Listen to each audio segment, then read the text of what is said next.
Did you know that Dumbledore, Snape, Ron, Hermione and many other Harry Potter characters were all based off of real people in J.K. Rowling's life? Bullying, the death of her mother, depression and poverty. What are the true anecdotes that shaped J.K. Rowling's past? How did she create the global phenomenon that we all love and then split the fandom in two through her controversial comments on transgender issues?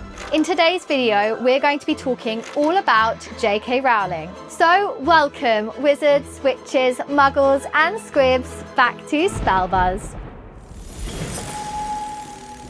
I'm your host, Francesca Williams, and you guessed it, in this episode, we'll be looking at how J.K. Rowling's past has shaped the wizarding world. J.K. Rowling was born on the 31st of July 1965, which means that Harry Potter, in fact, shares a birthday with his creator. She was born in a village between England and Wales on the border, and her countryside home even had a cupboard under the stairs. One of the most influential parts to the story was, in fact, J.K. Rowling's own relationship with her mother and father. J.K. Rowling's mother was called Anne, and she was a laboratory technician, and J.K. Rowling always described her relationship with her mother as very warm and comforting. Her father, on the other hand, was described as cold and distant, and her father was called Peter and he was an engineer. Now, at the age of 9, J.K. Rowling moved into a house that was near a forest. Here she would play with other neighborhood children, and their favorite game was pretending to be wizards. And these other neighborhood children that she would play with, their surname, well, it was Potter. This forest holds another secret, and that is the fact that J.K. Rowling described it as somewhere that always felt like a comforting refuge, but also somewhere a bit mysterious. And this is actually what inspired the Forbidden Forest, which is described as being her favorite place at Hogwarts. J.K. Rowling always had a deep love for stories. In fact, when she was 6, she wrote her first story, and this was a story about a rabbit called Rabbit. And then at age 11, she wrote her first novel, and it was a story about 7 cursed diamonds and the people who possessed them. In fact, the number 7 has always been important in J.K. Rowling's life, not just in the Harry Potter series. As obviously we know in the series, the number 7 appears through the number of Horcruxes, the number of books, the number of Hogwarts years, etc., etc. In J.K. Rowling's formative years, she describes herself as someone who was very bookish and a know-it-all. And who does this remind you of? That's right, it's Hermione Granger. In fact, J.K. Rowling describes herself as being the closest match to Hermione Granger. But because of this, she sometimes struggled in social situations and faced bullying growing up. Now, this inspired a lot of things. First of all, it inspired the name for Hermione. And the reason for this is because J.K. Rowling didn't want any other girls to be bullied using Hermione as a reference. So she chose a name that was so out there that it wouldn't line up with any girls who may share the same name. Second of all, we can see the theme of bullying being very key throughout the story, particularly with the bullying of Ron and Harry by Draco, and also to Snape from the Marauders as well.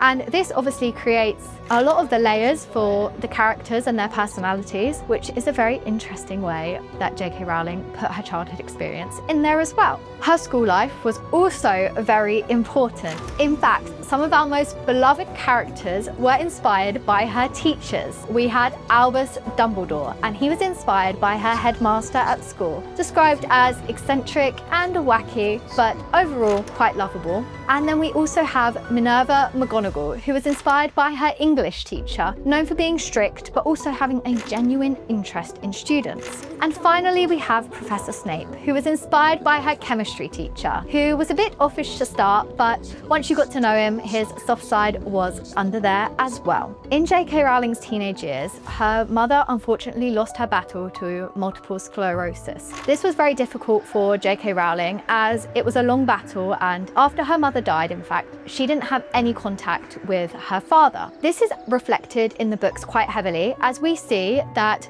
Dumbledore, Sirius Black and Hagrid are all very key father figures of what you would want an ideal father to be. And also, a mother's love is shown as something that is very important throughout the stories. You know, the only reason that Harry is a hero is because his mother loved him so much that it saved him. On the other hand, a mother's love is also key in Voldemort's story, the antagonist. And this is because, unfortunately, Voldemort's mother died when he was just an infant and he got sent to an orphanage, and this shaped a lot of Voldemort's resentment. Merope Gaunt was unable to pass her love on to her child because she used a love potion to conceive him, and therefore Voldemort was born, well, Tom Riddle was born without the ability to feel love.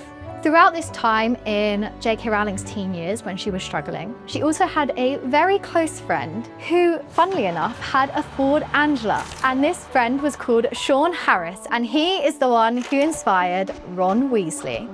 Later, J.K. Rowling wanted to go to Oxford University, but unfortunately she did not pass the entrance exams. So instead she went to Exeter University, and it was here that she studied French and classics, a decision that would ultimately support her for many years in her life, as she often found herself working as a language teacher on more than one occasion, specifically when she was unemployed. Now here she also studied Latin, which can be reflected in a lot of the spell names in the Harry Potter universe, but also a lot of the character names as well, as many of them have a hidden meaning too. In 1988, she graduated and she went on to work as a researcher at Amnesty International. And here she worked with people who were human trafficked, particularly under totalitarian regimes. And for her, this was quite impactful, and it basically sparked her love for charity work and humanitarian efforts, which I'll get into more in a minute. But here it's quite interesting to reflect on J.K. Rowling's link to Hermione Granger, specifically with Hermione's love for Spew and helping the house elves as well. She then moved on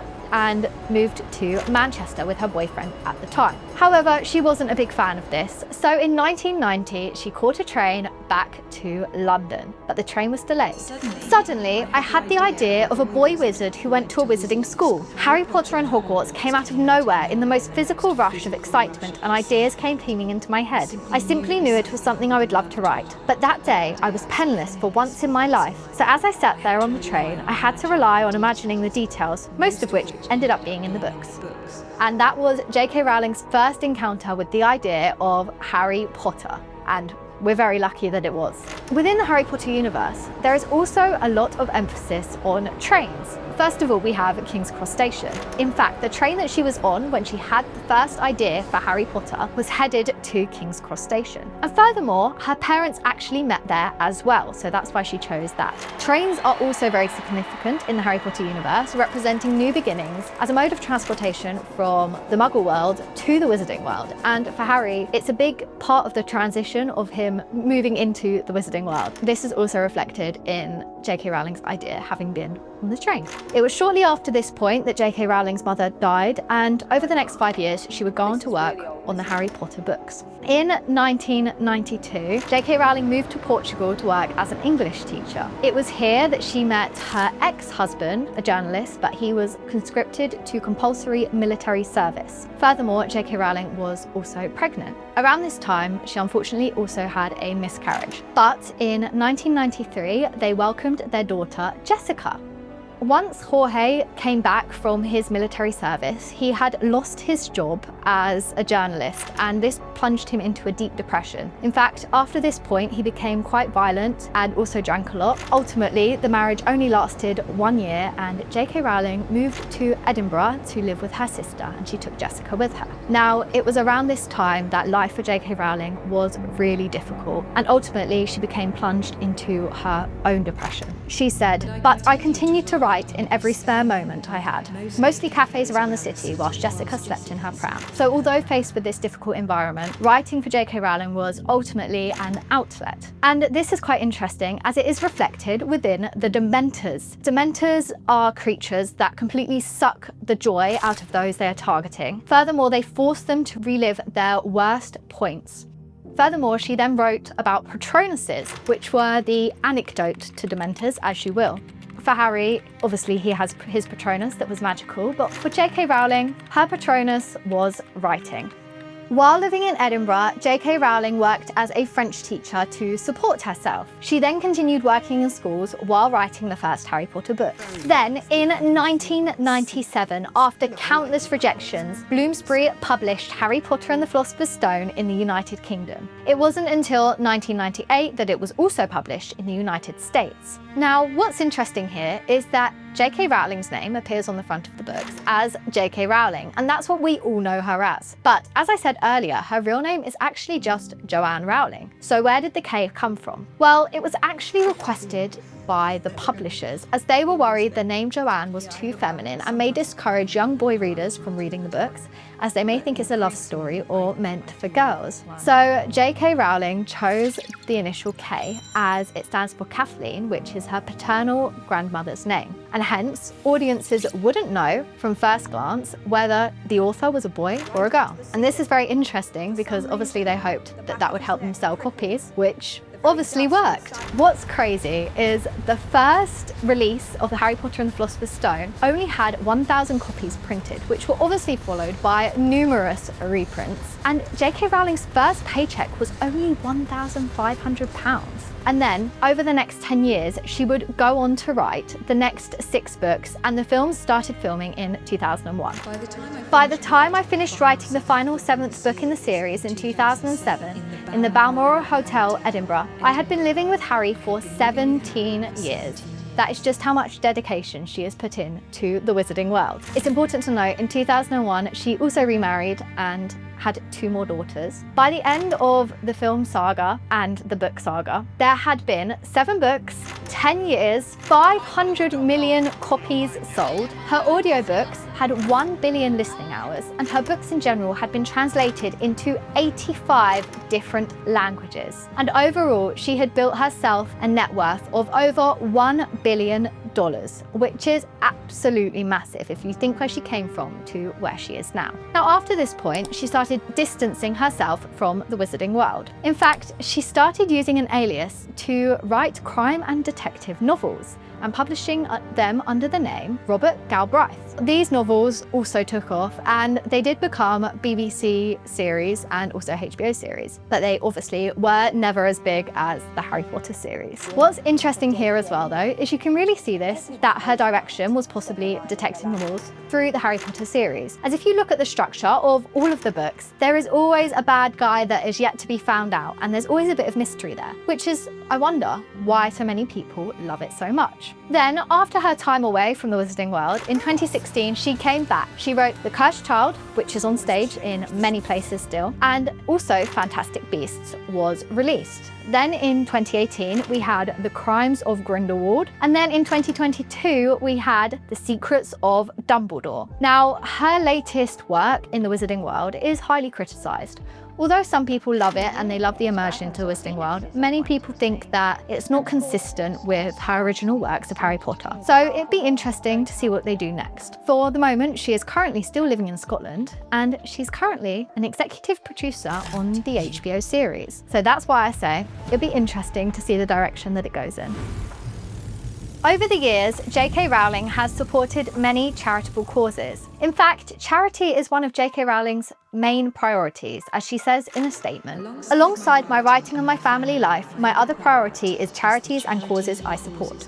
In fact, J.K. Rowling has set up her own charities. One of these, and arguably the most famous, is Lumos, and Lumos protects every child's right to a family, and this has transformed the care system worldwide. Some things she's done in support of Lumos include releasing 3 books with all the proceeds going to Lumos, and these 3 books were linked to the Harry Potter series and the Wizarding World, so she knew they'd do well. And they are Quidditch Through the Ages, The Tales of Beedle the Bard, and Fantastic Beasts and Where to Find Them. Furthermore, she also has released a children's book in support of Lumos, and this was called The Christmas Pig. Now, there's also another charity that she supports that's called Volant. This supports people in poverty, particularly those who are vulnerable, such as children and women. And to support this cause, she released a book called The Ickbog. Now, The Ickbog is a fairy tale, and originally in 2020, it was released online for free. However, after the COVID-19 lockdowns were over, she turned it into a book, as many expressed a desire to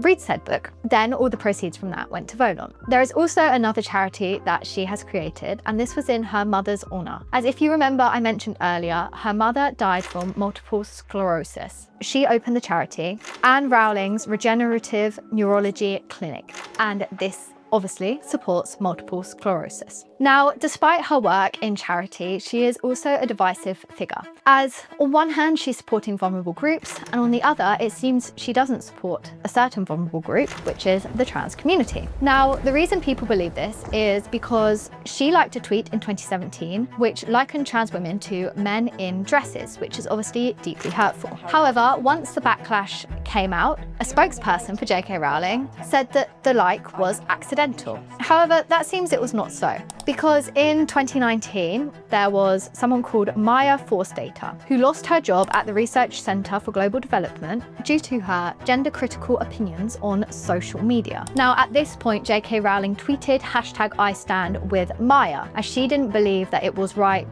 for someone to lose their job over an opinion. Furthermore, in 2022, J.K. Rowling actually met up with Maya Forstater, and Maya Forstater said that J.K. Rowling was a source of strength.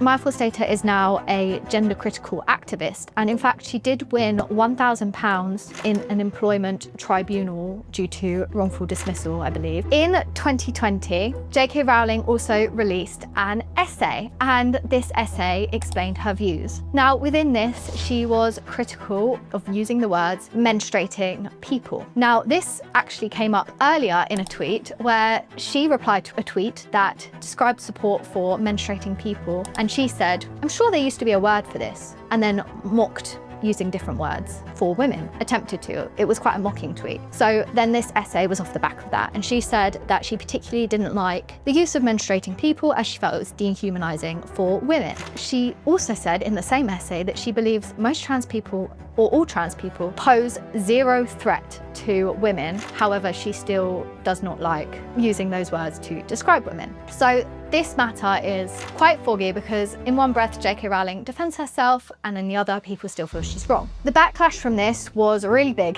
In 2020, a lot of people filmed themselves, specifically on TikTok, crossing out her name from their books, burning her books, ripping her books. Many expressed that they absolutely did not want anything to do with the wizarding world anymore, and that they now felt that they had been rejected from somewhere that was seen as such a lovely place and community to be a part of. Furthermore, Daniel Radcliffe and Emma Watson distanced themselves from J.K. Rowling and her views and expressed support for trans people, whereas some other actors such as Robbie Coltrane and Ivana Lynch, although distanced themselves from the trans critical views, also explained that they didn't feel J.K. Rowling should be getting as much backlash as she was. This has led to a mass boycott in some places for some people of the wizarding world, including in 2023 when Hogwarts Legacy came out. Many didn't even want to buy the game because they did not want to support J.K. Rowling. In fact, a lot of this has had a knock-on effect to the HBO series as well. So J.K. Rowling is such a deeply divisive person, because on one hand, she created this fandom that we know, love, and feel at home in, and on the other hand, she has some pretty strong opinions about a minority group. So the question is now, can you separate the art from the author? But I have one question for you to answer down in the comments below, and that is, are there any points in J.K. Rowling's life that you see links to the Harry Potter series that I haven't mentioned? And if so, let us know down below. And if you like more videos like this, go and check out our channel. We also have loads of videos about the HBO series as a whole. That's all from me today now. Bye bye.